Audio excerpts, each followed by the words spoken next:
Madame Julien Lusenge n'est plus à présenter, vous la connaissez. Elle a été nominée Femme Courage édition 2020 par le département d'État des États-Unis d'Amérique par rapport au travail qu'elle a toujours mené en faveur des femmes, la lutte contre les violences sexuelles. Sa touche est aussi reconnue ou ressentie dans la lutte contre le changement climatique. Nous la recevons dans quelques instants.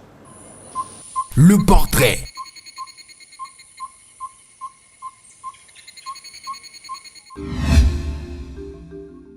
Reconnue pour son combat mené dans la lutte contre les violences sexuelles, Julienne Lusenge a été plébiscitée Femme Courage 2021 par l'ambassade des États-Unis d'Amérique.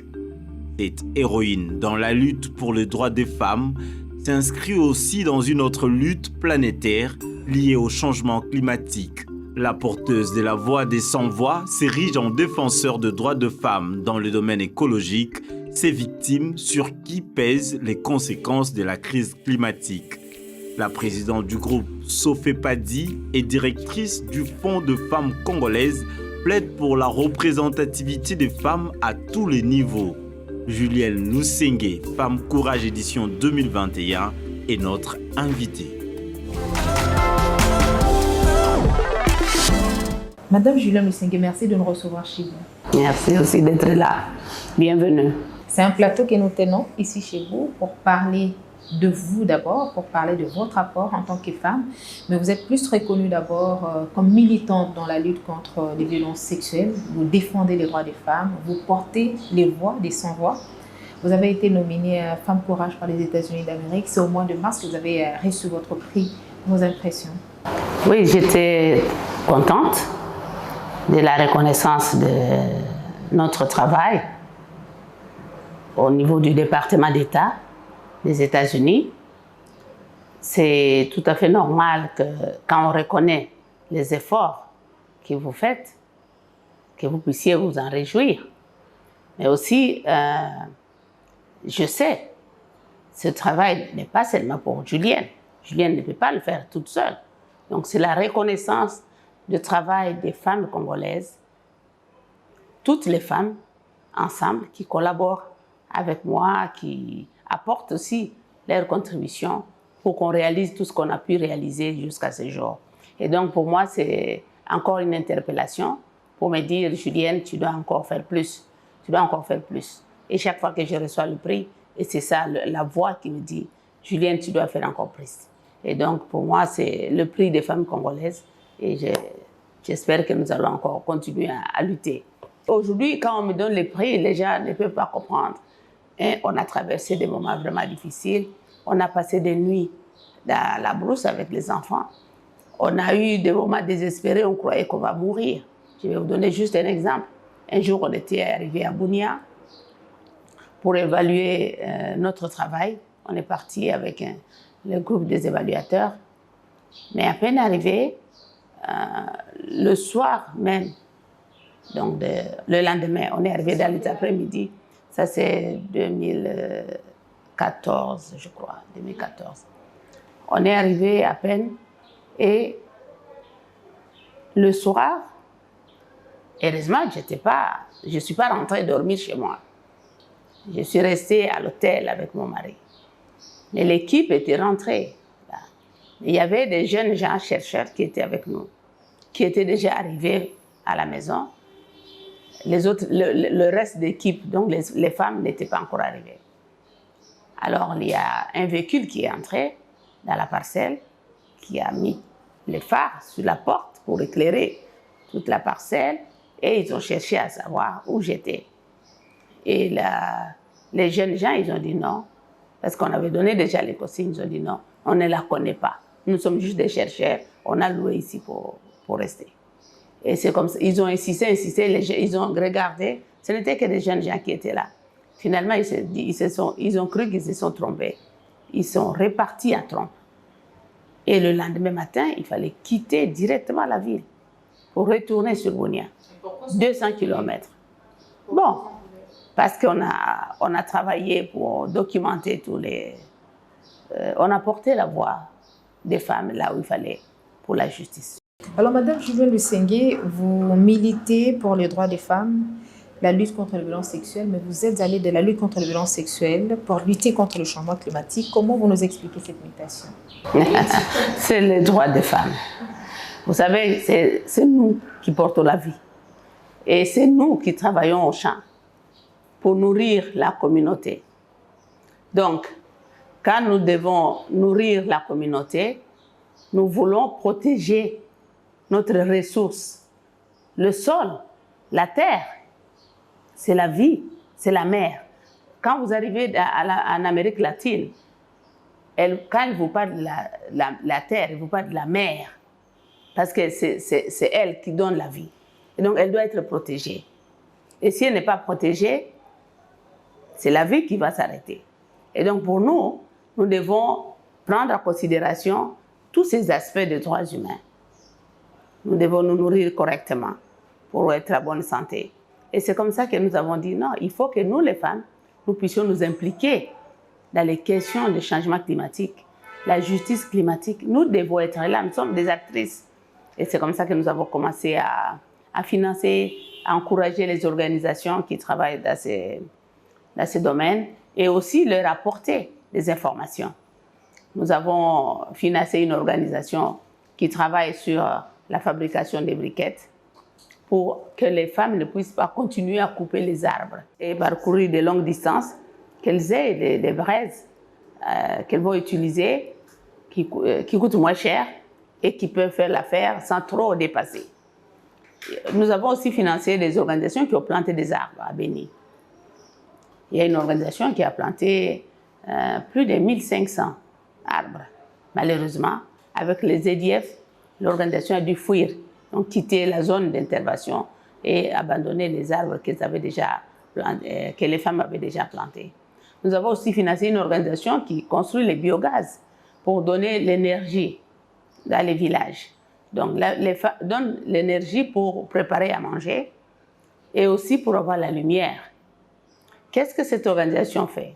Elle utilise les bourses des animaux, ramasse tout ça, donc ça fait la propriété du village, et puis utilise ça pour donner l'énergie. Les femmes ne peuvent plus avoir des maladies respiratoires parce qu'elles préparent elles ont de bonnes cuissons. Et puis, il y a aussi l'énergie, il y a la lumière. Les enfants peuvent étudier, la famille, la maison est éclairée. C'est différent quand on vit avec des lampes tempête, avec la fumée et tout. Et aussi, à part cela, le reste de ces matières fécales est utilisé pour fertiliser les jardins, potagers. Rien ne se perd.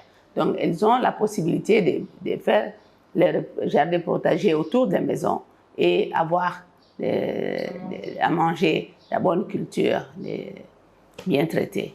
Donc, voilà un peu le travail. Pour nous, c'est capital. On va prendre l'éco-découverte, chers téléspectateurs. Éco-découverte.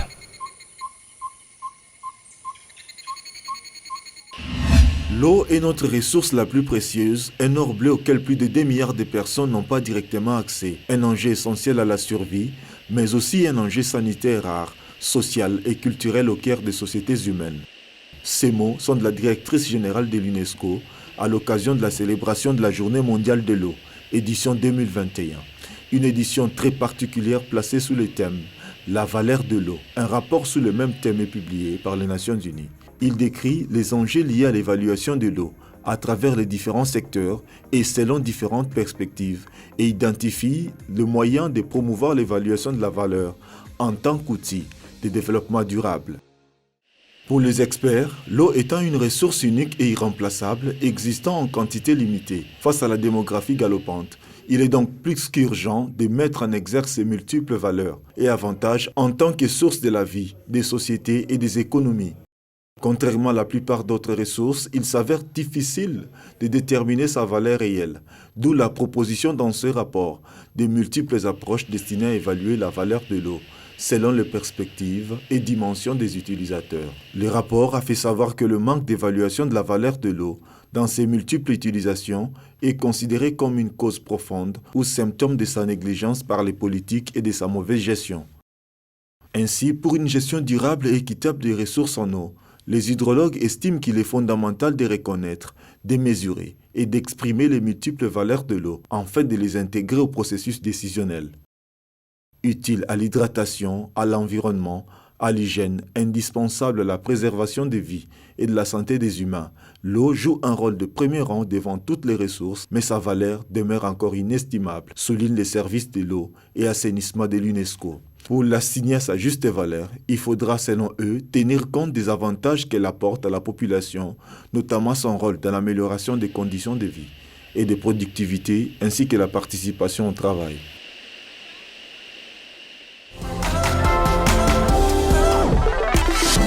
Alors, quand est-ce que vous avez senti qu'il était important de s'investir dans la lutte contre le changement climatique? Bon, dès que nous avons constaté que les femmes doivent aller maintenant très loin, je peux vous dire même les femmes pygmées qui nous disent, parce qu'elles vivent vraiment, leur milieu naturel, c'est la forêt. Elles ont commencé à se plaindre qu'elles n'ont pas de viande, elles n'arrivent plus à trouver des chenilles, elles n'arrivent plus à trouver des fruits, des graines qu'il faut pour leur nutrition, parce que tout est détruit. Et ça a attiré notre attention, nous avons dit, il y a un problème. Donc, il nous faut nous investir. Et nous avons commencé à parler avec les chefs coutumiers pour dire, voilà, il ne faut pas donner trop d'espace, il ne faut pas qu'on coupe tous les bois, parce qu'il y a des populations qui vivent là-dedans, qui n'arrivent plus à se nourrir. Il faut protéger. Nous avons aussi commencé à participer à plusieurs réunions à l'international, et ça nous a donné plus d'informations. Et nous avons ramené toutes ces informations ici, à notre pays, pour que les autres organisations aussi soient informées de ce qui se passe à travers le monde. Madame Julienne Lusenge, il est vrai que la femme congolaise aujourd'hui participe aux discussions internationales pour lutter contre le changement climatique. Elle est porteuse de quel message? Bon, je ne peux pas confirmer ou infirmer que les femmes congolaises participent à ces discussions au niveau international. C'est quel pourcentage des femmes? Comment elles se préparent pour aller participer? Parce qu'on a des invitations comme ça, par ici, par là, et on va. Ce n'est pas vraiment encore bien organisé pour dire, voilà, nous allons attaquer actrices pour protéger, pour lutter contre les changements climatiques. Nous allons participer et voilà la voix que nous allons porter à ce niveau-là. Bon, donc je ne saurais pas dire le message que nous portons toujours. Par exemple, moi, Julienne, quand j'étais devant l'Assemblée générale des Nations unies, à la session qui concernait le changement climatique, j'ai dit ceci. Oui, c'est vrai, nous voulons protéger la nature. Nous voulons lutter contre le changement climatique. Nous voulons arrêter de construire, de couper les bois. Mais qu'est-ce qu'on nous donne en échange? Parce que nous, pour préparer à manger, il nous faut avoir l'énergie, et l'énergie, nous l'avons à partir des braises, à partir des bois morts. Pour avoir les bois morts, pour avoir les braises, nous devons couper les arbres. Donc, tant qu'on n'a pas l'alternative, on ne saura pas protéger ces arbres. Parce qu'on ne nous donne pas la possibilité d'avoir l'énergie. Le courant électrique n'existe pas dans tous les villages. Donc, nous voulons que la communauté internationale, qui voudrait bien profiter de notre forêt, puisse être conséquent avec le peuple congolais. Nous donner l'alternative. Arrêter les guerres qui sont en train d'entretenir et nous aider à ce qu'il y ait le développement, qu'il y ait l'énergie dans tous les villages pour que les gens puissent se préparer avec l'énergie électrique. Mais vous ne pensez pas que l'histoire des Congolais doit d'abord s'écrire par les Congolais eux-mêmes avant de penser à la communauté internationale? Non, la part du gouvernement est là, mais ce que nous vivons ici, chez nous, c'est une guerre économique entretenue par les multinationales. Parce que tous ces groupes armés qui sont autour des puits d'or ou qui sont dans la forêt, ils coupent les bois. Ils sont en train de vendre les bois rouges, les bois noirs aux multinationales. L'exploitation des minerais. Oui, il faut l'exploitation aussi, mais pour ce qui concerne le climat, le changement climatique, ils coupent nos arbres pour faire des planches qu'ils vont vendre à l'étranger, aux multinationales. Il faut des braises qu'ils vont vendre pour avoir de l'argent. Donc, il faut qu'on arrive à mettre fin à ces aventures. Il faut que ces groupes quittent. Comme ça, on va protéger la nature et nous allons être protégés. Les jeunes de Béni se sont révoltés un moment parce qu'ils se sont dit, bon oui, il faut protéger le parc. Mais entre-temps, de ce parc, viennent tous ces gens qui viennent nous égorger chaque jour. Est-ce qu'il faut garder le parc quand dans le parc, il y a des ennemis qui se cachent dedans? Il faut qu'on arrive à mettre fin à ces ennemis qui sont dans le parc pour nous protéger et protéger aussi les animaux qui sont là, parce qu'ils se nourrissent de ces animaux. Personne ne dit. Pendant des années, ils sont en train d'égorger et d'abattre les animaux dans le parc. Mais nous, le peuple, nous sommes égorgés. Ils rentrent dans les parcs. Ils se cachent. Donc, la communauté internationale doit être franche avec le peuple congolais. Oui, c'est vrai, il faut protéger la forêt, parce que c'est cette forêt qui va protéger le monde, qui contribue vraiment énormément dans la protection de l'environnement. Mais il faut aussi que la communauté, cette même communauté internationale qui bénéficie de tout ça, puisse voir qu'est-ce que nous allons donner en retour au peuple congolais pour cette contribution. C'est vrai, il y a la part de nos gouvernements, de notre gouvernement. Bon, disons le pouvoir qui est passé. À chaque fois qu'il fallait aller dans les réunions de COP 21, COP je ne sais pas quoi, ils n'allaient pas avec un document bien préparé pour gagner le marché et ramener les dividendes. Mais ça dépendait aussi du choix des interlocuteurs qu'on choisit ici, parce qu'il y a des experts. Justement, c'est ça que j'ai dit. Il y a la part du gouvernement du pouvoir passé qui n'a pas correctement joué le jeu au niveau international. Les autres ont ramené de l'argent pour démarrer le développement dans leur pays. Mais nous, chaque fois on rentrait, mais bredouilles. Donc, il faut maintenant que les interlocuteurs qui vont participer à ces débats puissent y aller bien préparés. Envoyer des gens qui ont la matière. Nous avons déjà au ministère de l'Environnement des experts qui sont là. Dans l'administration. Oui. Même dans la société civile. Qu'on civile. les amène dans la société civile, dans l'administration. Qu'on les amène, qu'on les laisse préparer l'affaire pour aller dans ces discussions-là, au lieu d'aller seulement avec des politiques.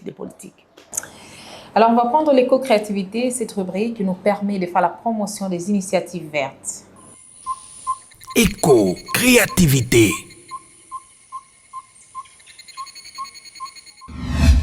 La forêt, une vie, une identité, une force et un remède à la crise climatique. Au cœur des enjeux planétaires, toute l'attention et même l'espoir de l'humanité reposent désormais sur ces écosystèmes. Leur importance pour la survie de tout être humain a valu une visioconférence à travers le monde en prélude du 21 mars. Rencontre organisée par l'Organisation des Nations Unies pour l'alimentation et l'agriculture. L'Afrique a été représentée par 2 pays, la République démocratique du Congo et la Mauritanie. La célébration 2021 s'est focalisée sur l'importance de tous les types de forêts, avec un accent particulier sur la restauration des forêts, un chemin vers la reprise économique et le bien-être. Comme il est impossible de parler des forêts sans la République démocratique du Congo, l'occasion était bien trouvée par le ministère de l'Environnement et du Développement durable de vanter le potentiel forestier du pays. Le deuxième géant vert détient 155 millions d'hectares de forêts, une superficie qui représente 10% des forêts tropicales mondiales et plus de 47% de celles d'Afrique. Cette puissance écologique stocke plus ou moins 140 gigatonnes de dioxyde de carbone, représentant plus ou moins 3 ans d'émissions mondiales de gaz à effet de serre. La diversification des sources d'énergie renouvelables par la lutte contre la déforestation à travers l'utilisation du gaz domestique. Épingler également l'élaboration en cours de la politique nationale, la politique forestière nationale. Une 6e initiative, c'est l'opérationnalisation du projet de l'économie verte et de l'économie bleue en Afrique centrale. Et enfin, l'opérationnalisation du Conseil consultatif national des forêts. S'engager à verdir nos continents, c'est autour de ces thématiques que le ministre de l'Environnement a présenté les 7 initiatives phares du pays. Il est vrai qu'il faut des activités d'afforestation et de réforestation, ainsi que celles de régénération naturelle, des forêts et des restaurations. Il en faut aussi des compensations à la hauteur du rôle à jouer. La République démocratique du Congo insiste sur le financement conséquent.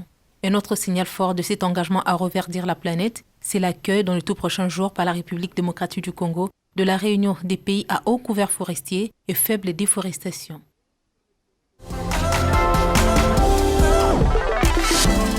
Madame Julienne Lusenge, il y a quand même un tournant décisif dans la lutte contre le changement climatique, même dans la prise en compte de la question écologique au niveau du pays. Aujourd'hui, le président de la République, Félix Tshisekedi, s'est fait plus qu'écologique. Quel est le sentiment que vous avez quand vous l'entendez parler, quand vous l'entendez aborder cette question? Oui, c'est important. C'est important pour nous et pour l'humanité. Et puis, comme il est aujourd'hui président de l'Union africaine, donc il doit porter la voix du continent sur cette question. Donc nous ne pouvons pas être à marge des discussions qui concernent la vie future. Et c'est comme ça qu'il a un projet de mettre 1 milliard d'arbres.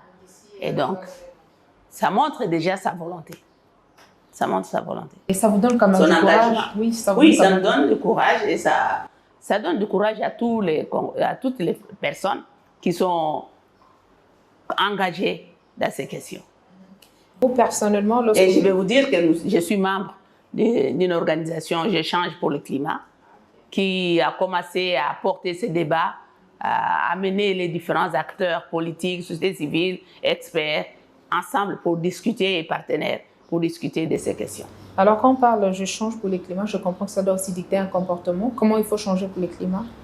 Pour changer, il faut arrêter de jeter des ordures. D'abord, ce qui se passe à Kinshasa, je pense qu'il faudrait, je ne sais pas, c'est vous les journalistes qui vont nous aider à éduquer les gens à ne pas jeter les ordures partout, les sachets partout.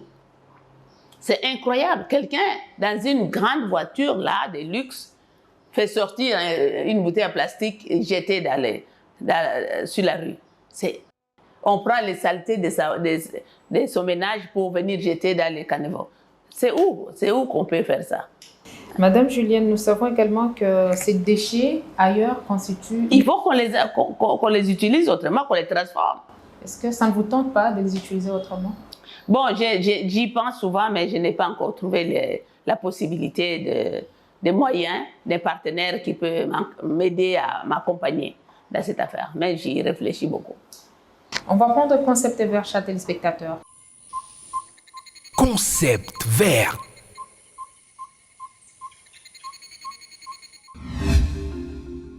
Le paysan est une personne vivante à la campagne d'une activité agricole lui permettant l'autoconsommation. Il peut adopter ou subir une économie de subsistance. Il peut être amené à se déplacer d'une manière raisonnable dans notre pays, par exemple vers des pâturages qui font défaut à ses bêtes. En cette période de la pandémie coronavirus, quand on parle de la lutte contre le changement climatique, comment cette lutte doit-elle être menée? Parce qu'il est difficile pour l'instant de réunir plus de 50 personnes, 100 personnes, les présentiels deviennent de plus en plus difficiles. Vous pensez que les décisions qui sont prises par visioconférence sont aussi importantes ou l'impact de ces décisions arrive aussi à changer quelque chose? Mais oui, nous devons nous adapter à la vie, telle que ça se présente. Aujourd'hui, les réunions se tiennent et puis on arrive à avoir des décisions. On est allé pour l'investiture du chef de l'État. La plupart des chefs d'État sont restés parce qu'ils ne pouvaient pas venir à cause de Covid. Et on a fait ça par visioconférence. Est-ce que ça a touché un peu la mandature pour dire que ce n'est pas vraiment assez fort? Non. Donc, les décisions prises par visioconférence ne changent rien à ces décisions, comme si ce n'est pas fort, ça ne peut pas être suivi. Donc, ça doit être suivi normalement. Présentiel ou virtuel, ce sont des décisions qui ont été prises, c'est un engagement qu'on a pris, on doit les réaliser. Alors, vous et nous sommes toutes militantes pour la lutte contre le changement climatique. Et si on arrivait à voir le président de la République ou on arrivait à avoir le président de la République dans une des conférences qui abordera cette question écologique, ça sera quoi la lecture que vous allez vous faire? Bon, par exemple, qui va prendre part à la conférence qui se tiendra cette année en Grande-Bretagne sur la lutte contre le changement climatique, la COP26. Oui, vous savez ce que nous réclamons, c'est seulement ce que je venais de vous dire ici. Nous voulons avoir l'alternative. Hein? Nous protégeons notre forêt. Qu'est-ce que vous nous donnez en retour pour aider le développement, pour booster le développement? Des projets. Apporter des fonds pour réaliser des projets. L'électricité, l'eau, les services de base, on doit les avoir. Donc c'est ça en fait notre lutte. Et nous espérons que votre voix a été entendue. Madame Julienne Lusegui, nous vous disons merci d'avoir disponibilisé de votre temps pour échanger avec nous. Je disais chez nos téléspectateurs que c'est dans vos locaux, dans votre bureau, que vous nous avez reçus pour aborder cette question écologique, parler de votre lutte, non seulement dans la lutte contre les violences sexuelles, mais aussi cette lutte dans le changement climatique. Votre dernier mot. Nous voulons que les groupes armés soient retirés de nos milieux naturels, donc nos forêts. Nous voulons rentrer dans nos champs pour travailler. Nous voulons aussi qu'il y ait une action forte vers les multinationales pour arrêter d'entretenir cette confusion et instrumentaliser les groupes armés, que les étrangers rentrent chez eux, que les locaux quittent, soient démobilisés pour qu'on arrive à protéger effectivement nos forêts.